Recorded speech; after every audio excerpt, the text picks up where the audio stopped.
paz do Senhor Jesus, meus irmãos em Cristo, te convido a se inscrever no meu canal e não deixe de dar aquele joinha para que assim o algoritmo do YouTube entenda que este conteúdo é de muita relevância. E também não deixe de compartilhar com seus amigos, para que assim a palavra de Deus possa ser expandida e ser ministrada sobre os corações. E vamos para mais uma aula. E vamos estudar a lição de número 11, que fala sobre a intercessão de Jesus pelos discípulos. O texto áureo: e a vida eterna é esta, que conheçam a Ti, só por único Deus, verdadeiro e Jesus Cristo, a quem enviaste. João 17:3. E vamos explorarmos o Evangelho de João, capítulo 17, que vai falar sobre a intercessão de Jesus pelos discípulos, uma oração sacerdotal do Mestre que ensinou aos discípulos a forma correta de interceder e também deixou grandes ensinamentos para nós também. E por isso que esta lição ela remete sobre a oração de Jesus intercedendo pelos seus discípulos. E na introdução da lição, nós vamos ver a oração que mais significava que o nosso Deus, ele fez um benefício de si mesmo, ou seja, a sua glorificação como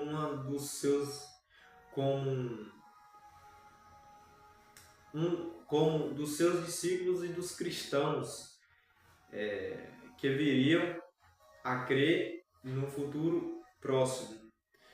A oração sacerdotal também de Jesus feita pelos discípulos é uma importante lição para aprendermos sobre a unidade que fala sobre o povo de Deus.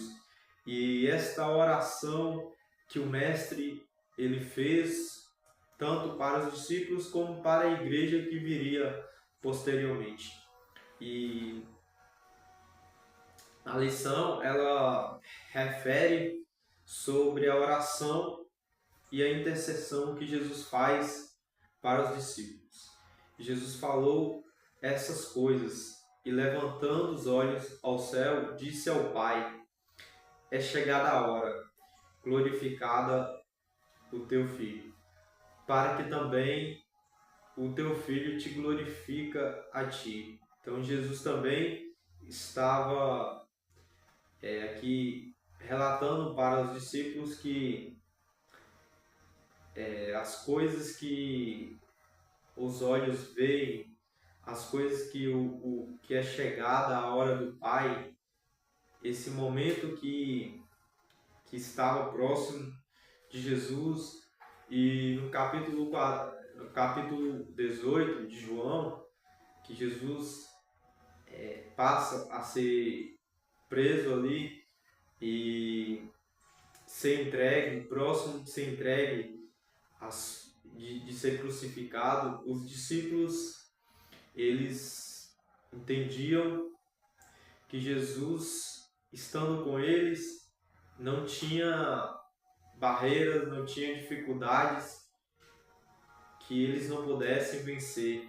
Mas é importante que Jesus deixe um consolador, e Jesus jamais irá abandonar aqueles que o seguem, porque Jesus é fiel e a sua misericórdia ela se estende de geração a geração. O primeiro subtópico vai falar sobre a oração de Jesus e sua glorificação. O primeiro subtópico fala da oração de Jesus. E qual foi a oração que Jesus faz em partes para os discípulos? O nosso Senhor ele apresentou esta oração em pelo menos 3 partes. E ele orou por si mesmo, João 17, 1 e 8. E ele intercedeu pelos seus discípulos, João 17, 9 e 19. E em seguida ele também fez uma oração pela igreja que viria, João 17, 20 e 26. Então estas foram as 3 partes das orações que Jesus apresentou e assim o fez para os discípulos. A oração intercessória é uma oração sacerdotal de Jesus, aplicada aqui nesse texto em oração e consagração.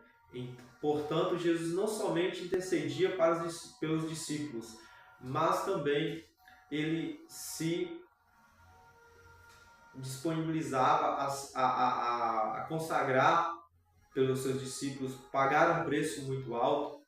E esta foi uma lição extraordinária aqui extraída desse texto, porque o discurso que remete do nosso Senhor sobre a vida do Espírito como Consolador, que foi conforme um estudo dado anteriormente sobre o Consolador, e certamente não foi um local onde o Senhor se encontrava, era o mesmo em que partilhou a última ceia com os discípulos ali, estando Jesus, em relação à oração de Jesus no capítulo 17. Os estudiosos, eles costumam referir como uma oração intercessória, justamente porque Jesus, estando com os discípulos, Jesus ele remete ao seu discurso sobre a oração. Ele ensina aos seus discípulos que eles também teriam que interceder por aqueles que de fato estariam necessitando de uma determinada oração. E esta foi de fato uma oração intercessória que Jesus faz para os discípulos. Isto é, a oração de Jesus ela é uma oração que traz a glorificação do Pai, que também traz lições extraídas no Evangelho de João, capítulo 17, e nos esclarece que, através dessa oração, é que nós vamos tirar as nossas dúvidas e nós seremos livres do mal. Porque, através da oração,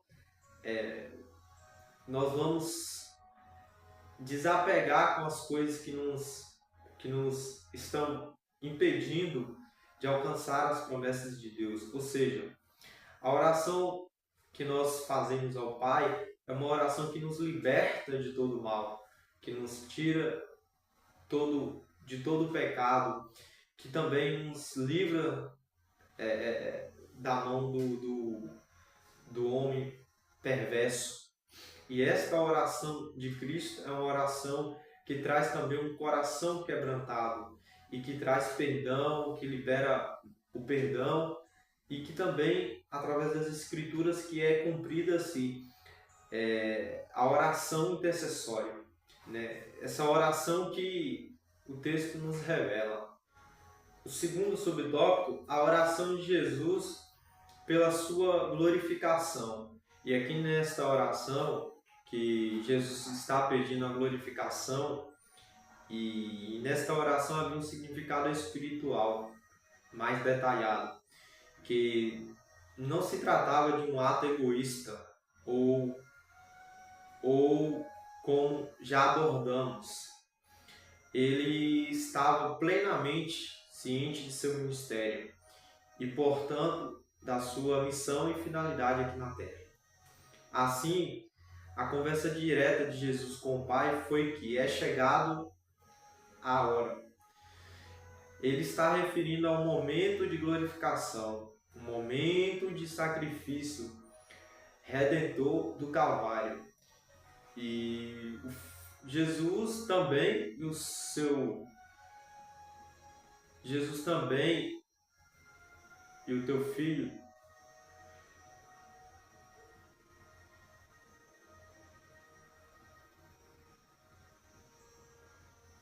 Jesus expressa a glorificação e Jesus ele dá um tipo de glorificação. Qual seria essa glorificação? Mediante a sua morte na cruz do Calvário. O mundo já o conhecia Jesus. A vida eterna seria oferecida a todos que aceitassem como o seu único Salvador e a sua vida. E Jesus seria reconhecido como Filho de Deus, o Salvador do mundo. Porque Jesus, quando ele estava aqui na terra, Jesus deixou grandes lições para as pessoas e para aqueles que andavam com ele. E seu ato de humildade e seu exemplo de amor e o seu legado de ministério, Jesus se preocupava com os discípulos, pois Jesus sabia que ele não estava para sempre, mas que ele iria, mas enviaria outro Consolador. E por isso que a Trindade, ela, quando é definida, a Trindade, que é o Pai, o Filho e o Espírito Santo. E Jesus é tão amoroso para conosco que ele envia o outro Consolador, aquele que faz parte da Trindade e aquele que está conosco. E nós temos um grande privilégio vinda da parte de Deus, que é o outro Consolador. E por isso que esta promessa que Jesus fez para os discípulos e cumpriu, é uma promessa que nos remete uma fidelidade de fé, uma firmeza no Senhor e que traz o seu sacrifício na cruz e que nos faz lembrar que a sua missão aqui na terra tinha uma única finalidade, que era de falar sobre o Evangelho, falar do Evangelho de Deus para com o homem. E a humanidade perdida precisava de um Salvador, a humanidade precisava de Jesus Cristo. E Jesus Cristo, com seu tamanho amor, ele nos dá grandes lições. E o que eu aprendo aqui é que nós devemos sim interceder por aqueles que estão com um problema ou que estão precisando de ajuda. Nós precisamos interceder para que assim Deus possa resolver esse problema, que Deus possa realmente, de fato, fazer o sobrenatural acontecer na vida desta pessoa. E nós somos pessoas que precisamos nos ajudar e também precisamos reconhecermos que nós não alcançaremos as promessas de Deus se nós não tivermos de fato uma vida de oração com Jesus. Porque o que Jesus nos ensina é que nós devemos orar constantemente, orar sem cessar. E esta oração que Jesus faz para os discípulos, ele está também glorificando ao Pai. E é uma forma que nós também temos de glorificarmos a Deus, quando nós assim colocamos a nossa confiança no Senhor e depositamos toda a nossa fé nele. O terceiro subtópico fala a mesma glória com o Pai. Essa mesma glória aqui é explorada no versículo 5, do Evangelho de João, capítulo 17, que está remetendo a uma menção. Ele está mencionando uma referência de glória que relaciona à divindade do nosso Senhor como Verbo divino, antes da sua encarnação. E por isso que a revelação no capítulo 1 de João, que o verbo, no princípio era o Verbo, e o Verbo estava com Deus, e o Verbo era Deus. E o Verbo se manifestou entre nós. E o seu poder, a sua divindade foi instalada no mundo, a sua revelação. Portanto, o Verbo que se fez carne e habitou entre nós, ele se encontra até hoje, porque está conosco o Espírito Santo de Deus. Esse Espírito que foi nos referido sobre o outro Consolador. E a mesma glória com o Pai. Por que essa mesma glória que Jesus está referindo?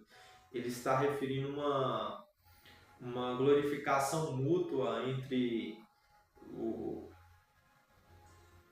o Filho e o Pai, que essa glorificação, ela está relacionada com a divindade do nosso Senhor e também está referindo ao pedido que nós fazemos por essa glorificação, uma honra que podemos possuir antes que o mundo existisse. Por exemplo, o nosso Deus já existia, é uma evidência, é uma declaração de que Jesus revela como um Pai. Como o Pai, Jesus nos revela sobre a sua existência, porque o nosso Deus ele é pré-existente. Antes que o sol nascesse e tu formasses o céu e a terra, o Senhor já existia.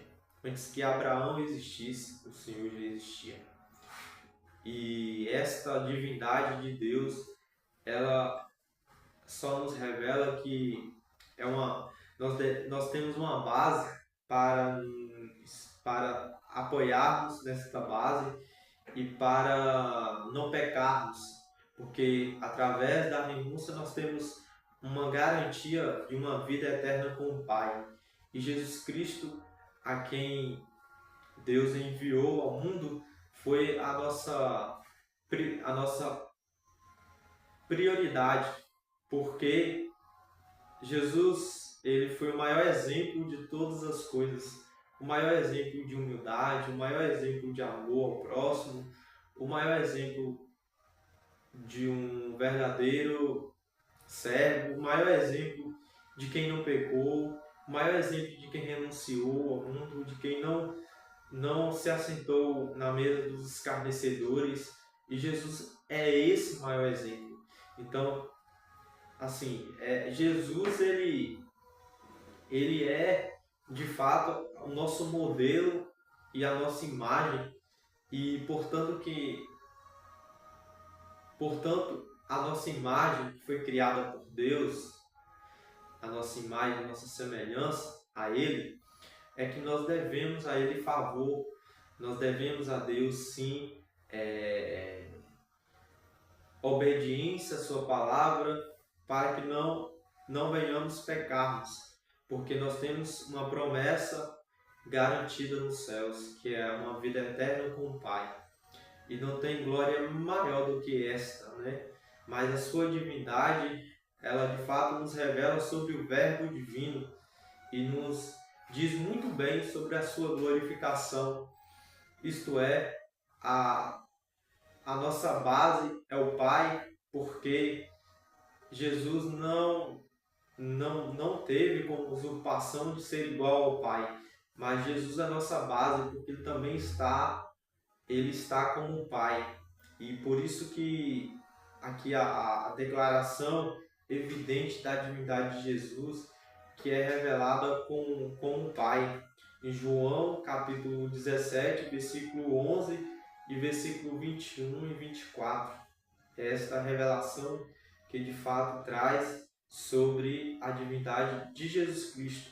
E o versículo 11 diz: "E eu já não estou mais no mundo, mas eles estão no mundo, e eu vou para ti. Mas eu vou para ti, Pai Santo, quando em teu nome aqueles que me deste, para que sejam um assim como nós." E Jesus não está no mundo. E Jesus disse que o mundo já aborreceu primeiro. Quando nós se sentimos aborrecidos, Jesus já tinha aborrecido a Jesus muito antes, por estas coisas que Jesus nos ama e nós devemos buscar a Ele de todo o nosso coração, com toda a nossa firmeza, com toda a nossa segurança no Senhor, com amor e disponibilidade, para que assim nós possamos cumprirmos com a vontade de Jesus Cristo aqui na terra. O segundo subtópico, a oração de Jesus pelos discípulos.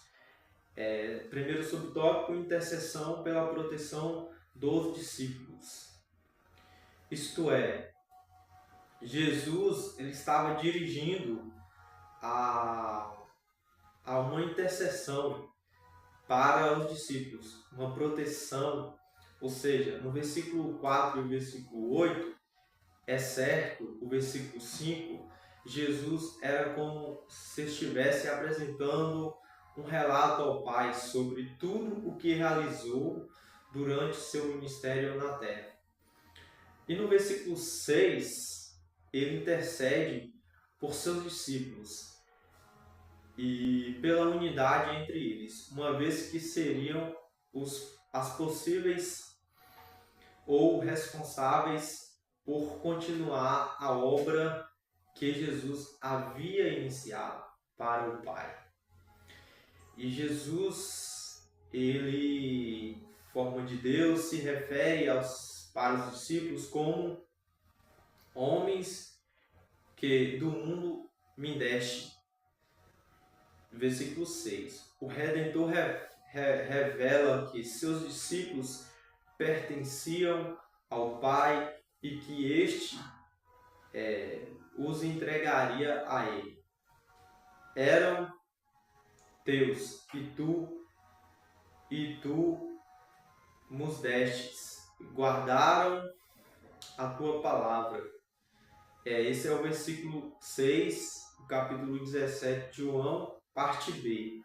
Ao longo de 4 anos, Jesus investiu nesses homens que se mostraram tanto fiéis como obedientes a Deus. E também eles prosseguiam com a missão da evangelização.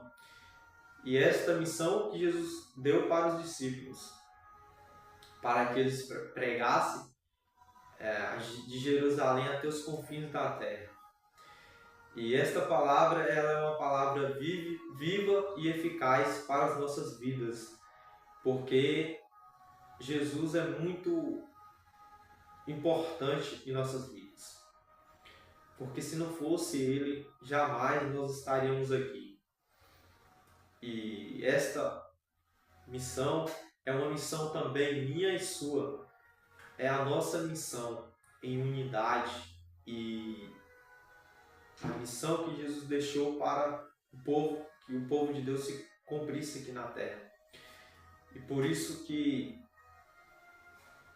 Deus ele requer de nós que nós tenhamos uma vida de responsabilidade e uma vida de obediência à sua palavra e de renúncia do mundo. Porque antes o mundo já aborrecestes. Antes de nos aborrecer, já tinha muito antes aborrecido o nosso próprio Deus. Segundo subtópico, os discípulos receberam a palavra. E qual foi esta palavra que os discípulos receberam de Jesus? Apesar de, em certas ocasiões, os discípulos eles também teriam encontrado, por exemplo, algumas dificuldades ali no seu caminho. Para compreender melhor os ensinamentos que Jesus estava ali dando aos discípulos em recordações, naquela ocasião, os discípulos eles recebem um poder. E que poder foi esse? Foi um poder de revestimento, porque os discípulos já estavam com o Espírito de Deus, mas só que eles recebem um revestimento. Esse revestimento está descrito no livro de Atos dos Apóstolos, capítulo 2, que é de fato a manifestação do Espírito Santo sobre aqueles que estavam ali. E os 120 foram aqueles que receberam esse poder a mais, esse revestimento. Certamente foram aqueles que creram mais no Senhor. E ali todos começaram a falar em línguas estranhas. E todos receberam o dom de línguas, o dom de interpretação, o dom de profecia, dentre outros dons. E o Senhor, ele dá revestimento aos discípulos.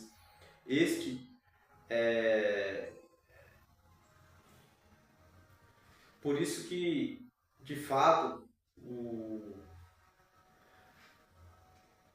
ser humano ele precisa buscar esse revestimento espiritual. É um revestimento que vai te dar forças para você caminhar no Evangelho e para vencer as dificuldades. Não pense que aqueles discípulos tinham uma vida fácil, que não tinham. Eles também tiveram grandes missões e grandes dificuldades, pois uma das missões que o Senhor deixou foi para que eles evangelizassem, porque havia iniciado uma obra de glorificação ao Pai, e Jesus iniciou essa obra, e os discípulos precisavam dar continuidade, e os discípulos também enfrentaram grandes dificuldades. E hoje, nós que temos a responsabilidade de dar continuidade do Evangelho, de falar deste Evangelho para as pessoas, para aqueles que estão perdidos, e todos precisam ser alcançados por este Evangelho, porque somente através dele é que alcançará de Deus a salvação eterna, uma vida eterna com o Pai. Isso nos remete que todos nós temos a responsabilidade e o dever de cuidar das pessoas, de ensinar as pessoas no caminho que devem andar. Pois bem, muitos denominam e colocam essa responsabilidade a um determinado líder. Mas só que esta missão é para todo crente, todo aquele que conhece as Escrituras Sagradas, precisa falar deste Evangelho, precisa convidar as pessoas a conhecer o verdadeiro Deus, a conhecer o Salvador deste mundo. E a missão nossa aqui na Terra é evangelizar as pessoas. A missão também nossa é deixar um grande legado para essas pessoas. É de não submetermos as coisas que há no mundo, as coisas tentadoras, o pecado, e não permitir que nós venhamos, de fato, desobedecer a Deus, mas que possamos viver uma vida de retidão com o Pai, uma vida de sinceridade com Deus, para que assim nós não venhamos nos remeter ao erro, mas que possamos cada dia mais estarmos com nossa vida firmada no Senhor Jesus. O terceiro subtópico fala de protegidos do mundo. E o versículo 14 aqui, ele afirma Dei-lhes a tua palavra e o mundo os odiou, porque não são do mundo, assim como eu não sou do mundo. O texto, ele traz uma grande finalidade aqui, sobre a proteção. E quem tem essa proteção? Quem são os protegidos?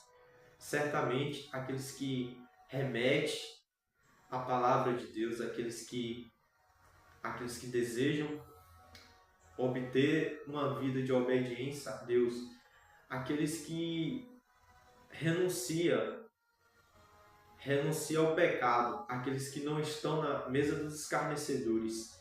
Esses são os protegidos de Deus. E de fato Deus está olhando e cuidando de cada um. E isto é, Jesus, ele refere principalmente um sistema de um perigo que o sistema do mundo é, um sistema espiritual, que é um governo satânico. Isto está registrado no versículo 14 aqui do Evangelho de João, capítulo 17, que fala assim: dei-lhes a tua palavra e o mundo os odiou, porque não são do mundo. Quem não é do mundo? Aqueles que desejam ter uma vida eterna com o Pai. Se eu aceito Deus como meu Salvador, eu não pertenço mais a este mundo. Se eu me arrependi dos pecados, se eu abandonei a prática dos pecados, se eu resolvi ter uma vida com Deus, uma vida de sinceridade, uma vida de comunhão com Deus, eu não sou mais deste mundo. Se eu desejo ser salvo, alcançar a salvação, e também se eu desejo ser um discípulo de Jesus, eu não mais pertenço a este mundo. Mas como assim? Se vivo neste mundo, como não pertenço? É porque a palavra de Deus nos ensina que nós não devemos estarmos no mesmo lugar, assentado na mesa dos escarnecedores. Pois bem, é você estar de contramão ao mundo, é você não remeter as coisas deste mundo, é você não concordar, é você não praticar. Você precisa ser diferente. Diferente de que forma? Você precisa mostrar que você tem em si, você tem exemplos claros de uma pessoa que serve ao Deus dos exércitos. E também é preciso mostrar que você não está de acordo e não está sujeito a cometer os mesmos erros que as pessoas cometem, de abandonar esse Deus Todo-Poderoso e não conhecer, não procurar se arrepender dos pecados. Você precisa estar de fato com a sua vida em total retidão a Deus. E isso exige muito, não somente um esforço espiritual, mas também um esforço físico, um esforço de não se conformar com este mundo, porque muitos se esquecem que eles têm que ser o diferencial, que tem que ser de fato uma pessoa que tem um bom testemunho no meio dessa sociedade corrompida. O mundo, como é descrito, o mundo jaz no maligno. Jaz no maligno. Essa frase que é descrita na Bíblia, jaz no maligno, porque por trás tem um sistema satânico, sistema das trevas. E o diabo ele não vai se manifestar com coisas ruins. Ele vai oferecer coisas boas para as pessoas. Principalmente oferecer festas às pessoas. E dentre outras coisas que são atraentes. E isto aí, de fato, é um verdadeiro sistema satânico. Esse sistema é o que está levando muitos para a perdição. E as pessoas começam a ficarem cegos, não sabendo elas que elas estão indo por um caminho que não tem volta mais. E por isso que todos que servem a esse Deus Todo-Poderoso têm que se remeter principalmente às coisas espirituais. E a sua prioridade não pode ser as coisas materiais do mundo. A sua prioridade tem que ser as coisas de Deus. Porque somente através dela é que nós alcançaremos a vitória eterna. E desta forma, o nosso Senhor, Ele deseja que o Pai guarde os seus discípulos, guarde aqueles que estão nesse sistema mundano e que estão em perigos também. Desta forma, é incompatível com o Evangelho. Sobre a influência que o mundo está tendo, principalmente em querer prejudicar aqueles que estão com a sua vida firmada em Cristo. Mas nós que temos a palavra de Deus, nós temos essa luz do Evangelho. É uma coisa que traz influência para o mundo. E não é permitir que o mundo nos influencie, mas é permitir que nós influenciamos aqueles que estão num caminho errado, um caminho sem volta, e que possamos convencer essas pessoas a elas virem para os caminhos do Senhor. Mas convencer de que forma? Porque quando eu expresso o Evangelho, não sou eu que vou convencer de fato essas pessoas, mas é o Espírito Santo de Deus que irá convencê-la do pecado e elas vão abandonar a prática do pecado. Mas precisamos evangelizar e que possamos influenciar este mundo a viver o Evangelho de Cristo nesta terra. O terceiro ponto fala da oração de Jesus pelos que viriam crer. Primeiro subtópico, a oração pela unidade da igreja. Jesus ele se preocupa com cada um de nós. Observe bem que nesta terceira parte aqui de sua súplica, que ele fala assim, pela unidade da igreja, mais do que uma unidade da natureza eclesiástica ou orgânica, Jesus intercedeu por quem? Ele intercedeu por uma harmonia espiritual do seu povo, porque o seu povo necessita dessa harmonia para estar bem consigo, bem com os outros também. E o Senhor, Ele traz uma união genuína, que é uma união sem qualquer hipocrisia ou maldade de si, de seus pensamentos. Mas Jesus traz, sim, um verdadeiro exemplo de unidade para o seu povo. Desta forma, foi uma súplica que nosso Senhor ele faz quando ele refere a todos que sejam um só, assim como o Pai estais em mim e eu em ti. E Jesus ele descreve acerca de uma unidade, e a oração e a principal finalidade da oração que Jesus fez era a unidade do povo de Deus.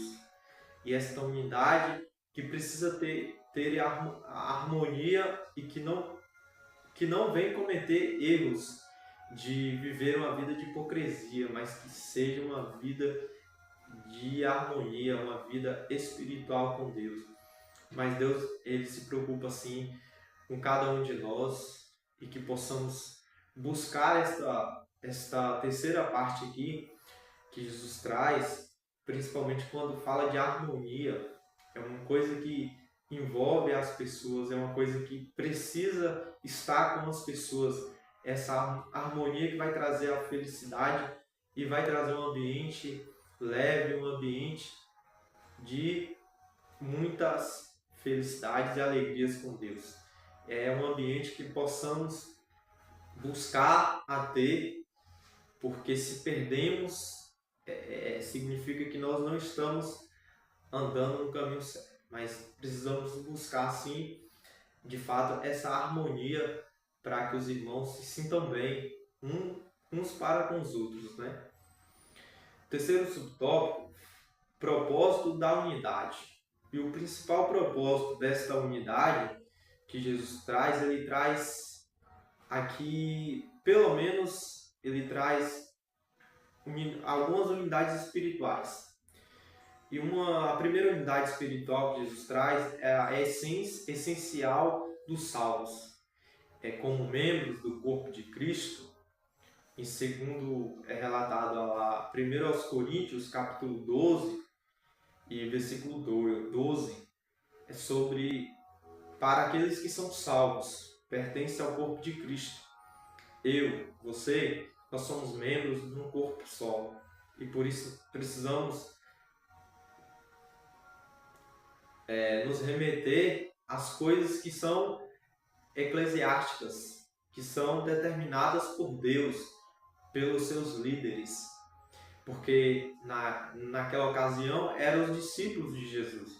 E hoje nós temos grandes líderes aí que, de fato, têm esta função de nos guiarmos no caminho que devemos andar. A segunda união, que é essencial dos salvos, que é promovida pelo conhecimento crescente sobre Jesus Cristo.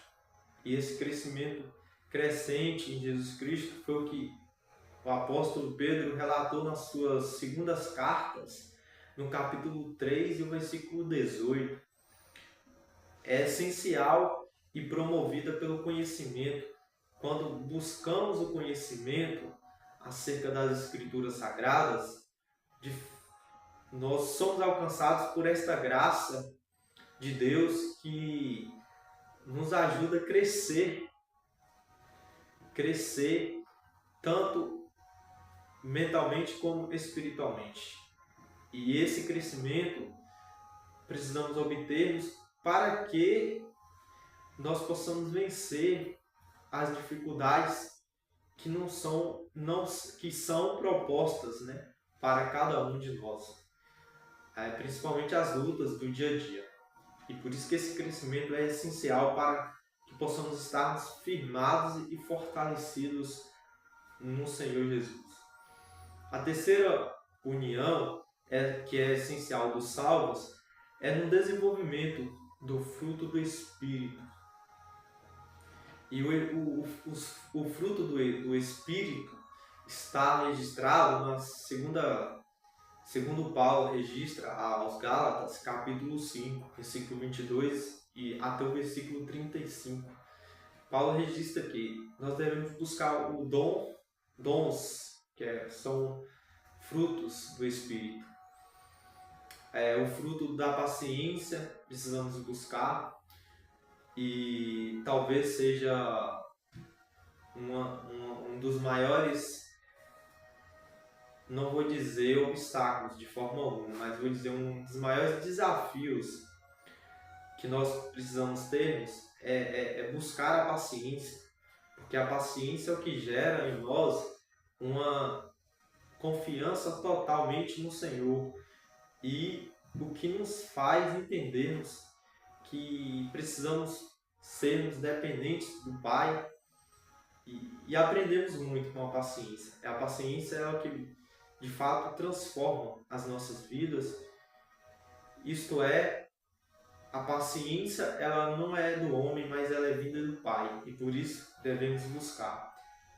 De certa forma, dificilmente você vai ver uma passagem bíblica que grandes homens de Deus não foram pacientes.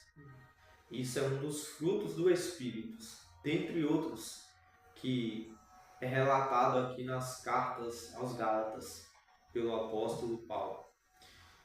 E os salvos também, ele precisa de uma manifestação da glória do Filho amado de Deus e dos seus detentores da vida eterna.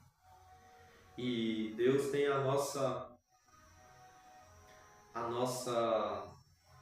prioridade, ou devemos buscar essa prioridade de Deus, de fato, é desenvolver em nós uma vontade, um desejo de estar com Cristo. E assim nós alcançaremos de Deus uma vida eterna com o Pai. Terceiro subtópico, a oração por encorajamento à unidade. Aqui é o que é relatado no João 17, versículo 21 e 22. O que o nosso Senhor ele relatou para os discípulos, e os discípulos precisavam de uma resposta ou de um encorajamento. Foi basicamente isso que Jesus fez com os discípulos. Jesus incentiva os discípulos a orar. Jesus incentiva os discípulos a evangelizar e a manter a unidade. Com quem essa unidade? Com Jesus, o maior mestre dos mestres. Olha que privilégio que os discípulos tiveram, né, de Deus. A crença em crer no Pai. Essa era uma das maiores alegrias dos discípulos, né? De estar ali vendo Jesus operar grandes milagres e curar, libertar os cativos, os oprimidos. E isso é a única crença que nós devemos termos, que é o suficiente para crermos no Salvador do mundo.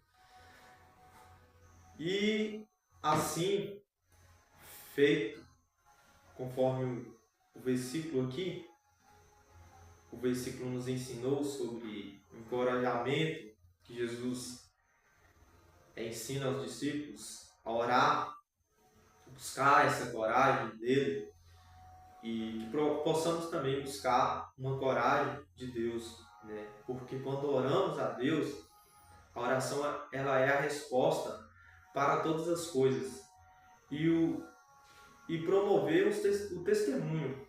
Testemunho de quê? Minha vida ela tem que ser uma vida pautada para Deus, uma vida de obediência, e as pessoas vão ver isso, esse diferencial de mim, quando você não é uma pessoa que tem o mesmo temperamento daquela outra. Isso já é uma diferença. Quando você não xinga, não dá xingamentos, já é uma outra diferença. E quando você disponibiliza a ter uma paciência vinda de Deus, também é um outro diferencial. E certamente, com todos os aspectos que você obtém através da palavra, que esta palavra nos ensina, é de fato um diferencial. É surreal, é algo extraordinário para a vida do cristão. Pois é, assim, sem a unidade da fé, sem o testemunho que devemos dar-nos, e sem a compreensão, certamente nós não teremos credibilidade. A nossa palavra ela será em vão para essas pessoas, mas se nós realmente buscarmos um verdadeiro testemunho, buscarmos uma vida voltada totalmente a Deus, toda a nossa palavra ela terá crédito, toda a nossa palavra ela terá uma direção certeira no coração das pessoas, e nós convenceremos através da palavra de Deus, que assim foi nos ensinado. E a conclusão da revista, que foi extraordinário para nós aprendermos sobre a oração sacerdotal, é de que Jesus ele continua como algo que vai nos dar essa garantia da vida eterna. E o corpo de Cristo somos nós, cada um de nós pertencemos a este corpo de Cristo, que é um grande privilégio para nós, né? Pertencer ao corpo de Cristo, um grande privilégio. E a função que é dada a nós, no reino de Deus, é de evangelizar as pessoas, é de expressar a palavra de Deus. Não tem segredo.